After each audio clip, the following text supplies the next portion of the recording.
பிடிச்சவங்க உங்ககிட்ட போய் சொல்லிட்டு வெளியே எங்கேயாவது போயிட்டு வந்தாங்கன்னா அது ஈஸியாக நம்மளால கண்டுபிடிக்க முடியும். அது எப்படிங்கிறது தான் இந்திய வீடியோவில் நம்ம பார்க்க போகிறோம். இது போல ஒரு சூப்பரான இன்ஃபர்மேட்டிவ் வீடியோ நீங்கள் தெரிஞ்சுக்கணும்னா நம்ம சேனலை வந்து ஃபாலோ பண்ணி வச்சுக்கோங்க, உங்கள் ஃப்ரெண்ட்ஸுக்கு ஷேர் பண்ணி வச்சுக்கோங்க. வாங்க வீடியோக்குள்ளே போகலாம். ஃபஸ்ட் நீங்கள் உங்கள் செட்டிங்குள்ளே போய்க்கோங்க. செட்டிங்குள்ளே லொக்கேஷன்ஸ் அப்படின்னு இருக்கும். லொக்கேஷனுங்கிறத நீங்கள் கிளிக் பண்ணிக்கோங்க. கிளிக் பண்ண அடுத்த நிமிஷம் பார்த்தீங்கன்னா லொக்கேஷன் அண்ட் சர்வீசஸ்ன்னு இருக்கும். அதை கிளிக் பண்ணிக்கோங்க. கிளிக் பண்ணிங்கன்னா டைம்லைன் இருக்கும். அந்த டைம்லைன் கூட போய்க்கோங்க. அந்த டைம்லைனுக்குள்ளே போனீங்கன்னா வியூ யுவர் டைம்லைன் இருக்கும். அதை கிளிக் பண்ணிக்கோங்க. அங்கே கிளிக் பண்ணிங்கன்னா உங்களுடைய கூகுள் மேப் வந்து ரீடைரக்ட் ஆகும். அங்கே பார்த்தீங்கன்னா பிளேசஸ் அப்படின்னு சொல்லி ஒரு ஆப்ஷன் இருக்கும். பிளேசஸில் எந்தெந்த பிளேஸ்க்கு நீங்கள் விசிட் பண்ணியிருக்கீங்க, எந்த பிளேஸில் எவ்வளோ நேரம் நீங்கள் விசிட் பண்ணியிருக்கீங்கிற எல்லா டீட்டெயிலும் வந்துடும் இதில்.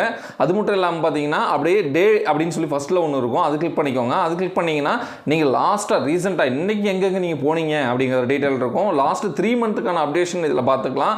உங்கள் ஃப்ரெண்ட்ஸோ இல்லை உங்களுடைய நம்பிக்கையுறைங்க யாராவது உங்களை ஏமாத்துறாங்கன்னு தெரிஞ்சதுன்னா இதை வச்சு எந்த லொக்கேஷன் அவங்க போயிட்டு வந்திருக்காங்கிறது ஈஸியாக நம்மளால் ஐடென்டிஃபை பண்ண முடியும். தேங்க்யூ ஃபார் வாட்சிங்.